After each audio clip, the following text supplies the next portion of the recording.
Sometimes it's about leaving a message. Sometimes you just got to make them understand that when they cross you, there's pain. When they cross you, there's consequences. Sometimes you just got to do your Tony Montana, if you understand what I'm saying.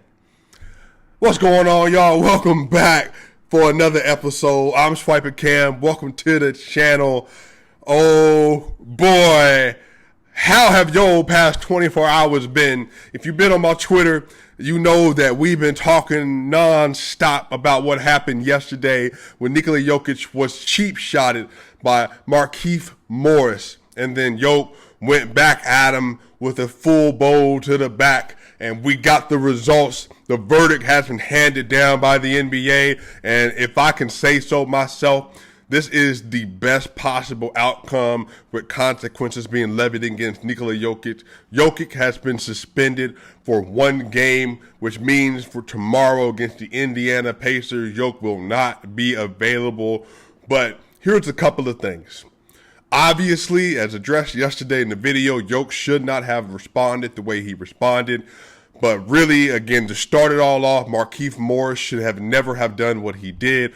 Miami Heat analysts, basketball fans, Locked On Miami Heat, the people that cover the team, all these folk, none of them have said that. He never should have did it. It wasn't a regular take foul. Charles Barkley said it today. Ernie Johnson came out with Kenny Smith and Shaquille O'Neal. They all said the same thing.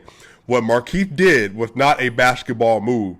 The way Jokic responded, as these three veteran players, including two of them who are MVPs in the NBA, top 75 players all time, they said the same. Had somebody done that to them, you would have been fighting.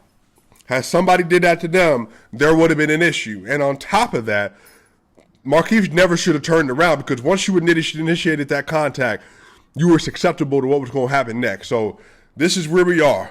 Jokic is suspended for one game. He will not be available for the Pacers game.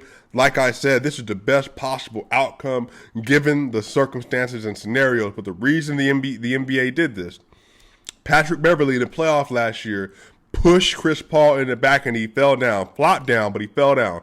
He was suspended one game to open up the season. Giannis Antetokounmpo, I saw Nick Wright had the audacity to say that. What kind of MVP have you ever seen do that? Giannis Antetokounmpo in the bubble in the 2019-2020 NBA season headbutted Mo Wagner. He headbutted him. Mo Wagner gave a hard foul on the opposite side of the court.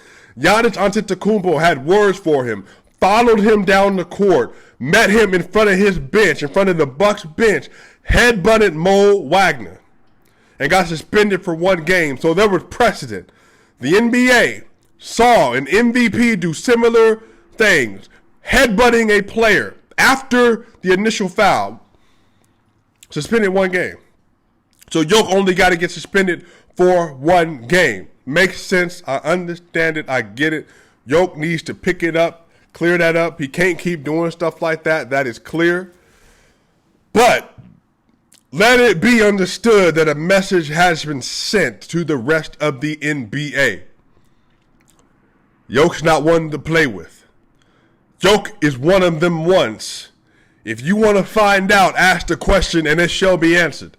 If you're looking for attention, he'll give you the attention you're looking for. But here's my thing. This is my thing. This is my follow-up to all of this. Jokic, obviously, as we know, per the statistics, does not get the shooting foul calls that other elite inside scorers get. We know that.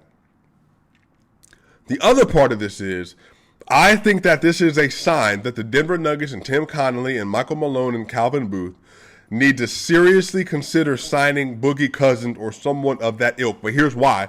I realize that not everybody's a fan of his game, not everybody's a fan of his personality, but understand this.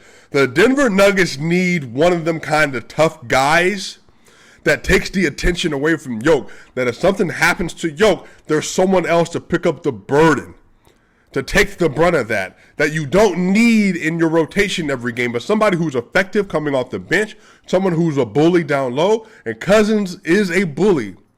When healthy, he is a bully, but somebody of that ilk that can be that big floor spacer at times, big inside presence, get to the basket, somebody that can do that at a high level.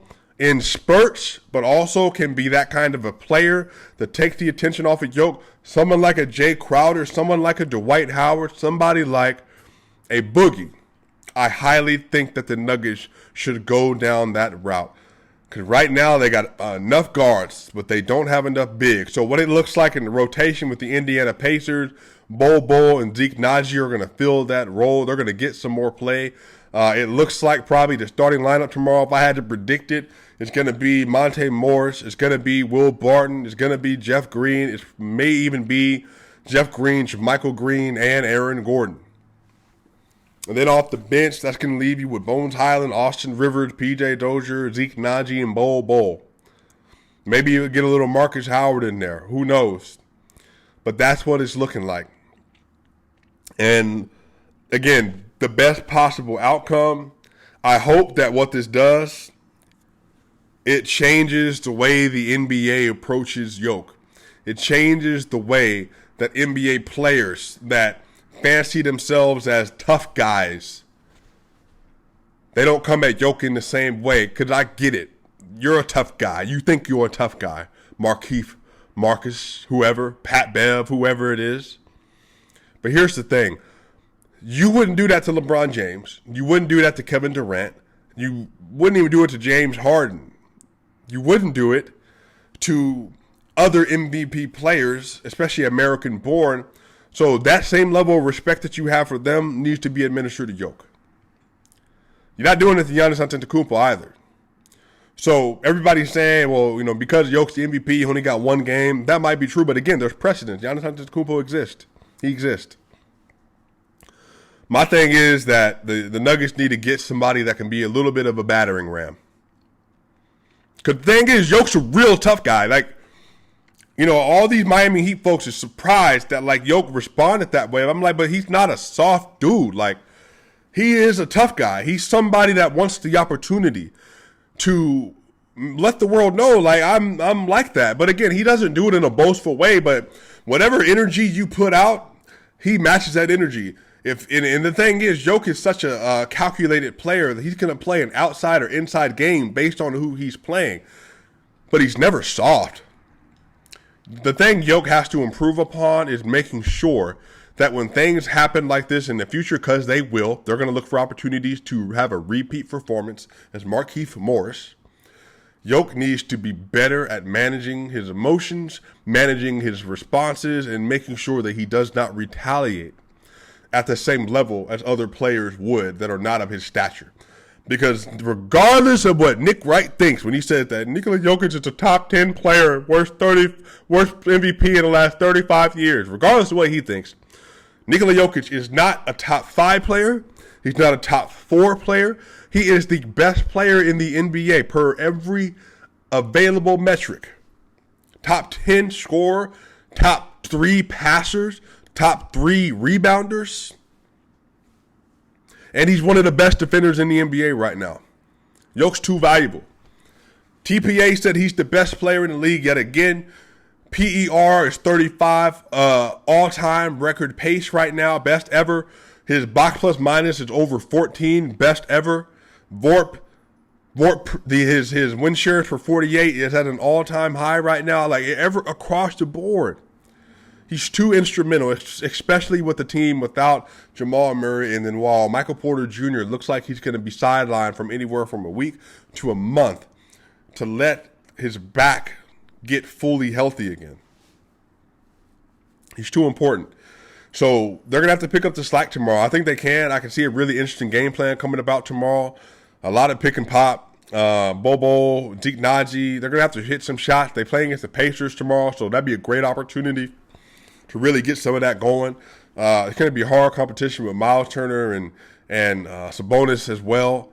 They're going to have to figure out how they're going to crash those boards, but really they're going to have to make sure that they're going to operate at a high level.